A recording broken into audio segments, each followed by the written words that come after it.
Kalau you all tengah cari pot berbuka puasa yang betul-betul puas hati, I dah jumpa satu. Nama dia Bumbu Babah. Dan ini bukan first time I datang. I dah repeat makan dekat sini. Tapi kali ni I datang khas untuk berbuka puasa. Sebab first time datang hari tu memang puas hati gila. Jadi Ramadan ni I cakap memang kena datang lagi. Mula-mula sampai je bau gulai dia dah buat I lapar berganda. Gulai urat ni lembut, kuah pekat, likat, rempah dia memang padu.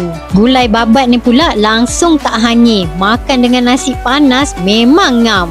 Keropok janget, cicah gulai memang rangup dekat luar, kuah meresap dekat dalam. Aduh, memang sedap. You all tengoklah rendang daging ni. Daging dia dah lah empuk, kuah pekat, memang portion dia penuh satu pinggan. Ayam lado muda ni pula sedap dia, memang tak terkata, bukan pedas kosong tau. Paru goreng ni pula yang ini paling win sebab RM9.90 je. Murah tapi portion tak kedekut. Untuk minuman pula tak ada masalah. Dekat sini ada teh botol dengan minuman tin. Serius I cakap, kalau first time I datang pun dah tak sabar nak repeat lagi.